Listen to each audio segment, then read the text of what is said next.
having concluded, the House will now consider the matter of public importance. I call the member for Maitland. Thank you, Mr Temporary Speaker. On Thursday, June the 16th, educators and people who care about education in Australia will come together to call a halt to the savage attacks on our vocational education sector, which is being felt nowhere more keenly than in New South Wales, where the Baird Government continues to slash and burn the celebrated institution that is TAFE. Since this government's election, according to the Teachers Federation, student enrolments at TAFE in New South Wales have dropped a staggering 40%. Shame. Over 3,500 permanent teaching and support staff have been axed, and the numbers of part-timers and casuals are estimated to be more than double that. Students are angry. Their fees are up, their course choices are limited, their enrolment was a debacle, and their class time has been cut. Private vocational colleges have not been the answer, as students are left high and dry when the dominoes, the Baird College of Education, Evocca College and the Australian Careers Network have all failed.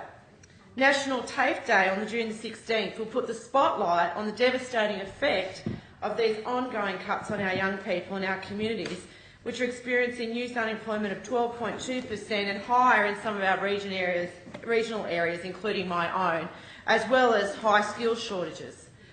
TAFE was designed to be high-quality vocational education and, importantly, to deliver suitable, accessible services to local communities. How can it do this when it's been cut to the bone? Maitland TAFE, for example, in my own electorate, was set up to serve the needs of the Maitland community, of Maitland's young people and of Maitland's industries. It was not set up to be part of a competitive-based market that is nothing but a race to the bottom. Maitland TAFE is no longer able to offer fitting and machining courses. Students have to travel to Newcastle. It's no longer able to offer commercial cookery. Students have to travel to Hamilton or Kurri Kurri. And when they travel to Kurri Kurri, Mr Speaker, they can't even catch a bus there because there's no public transport that services the Kurri Kurri campus. And when you look at the location of the Metford TAFE, the Maitland TAFE at Metford, it's actually in a very low socio-economic area, which helps students who grow up in that area, often in houses of social disadvantage, to have a vision and an ability to skill up for the future. So it's a really important, vital area for them. And they pay nothing. And foundation studies course at this TAFE has also been savagely hit, with a loss of 120 permanent teaching and support staff and more than double that in part-timers and casuals.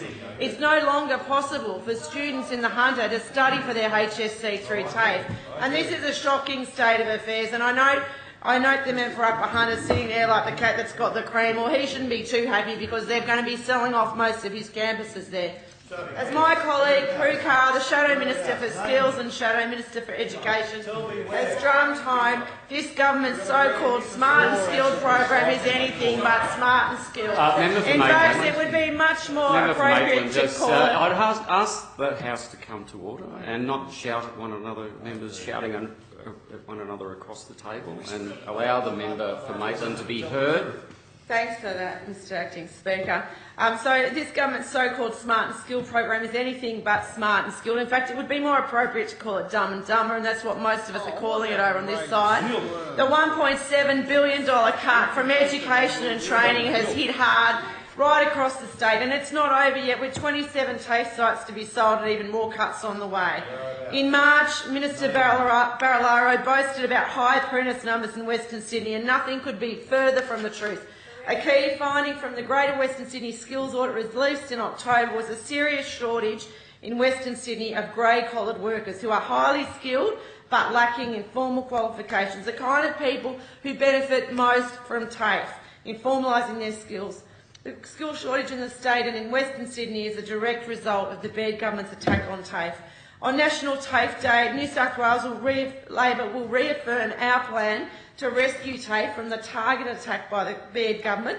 We've pledged to guarantee at least 70% of vocational education and training budget be allocated to TAFE, limiting the contestable public funding for private providers to just 30%. While private providers do play a role in skills training, the vital role that TAFE plays must be protected. And as Labor leader Luke Foley said, the Baird Government refuses to learn from the mistakes of their colleagues in Victoria, where under so-called reforms, vocational training and education costs skyrocketed and quality plummeted, and where sadly TAFE is no longer dominant vet provider.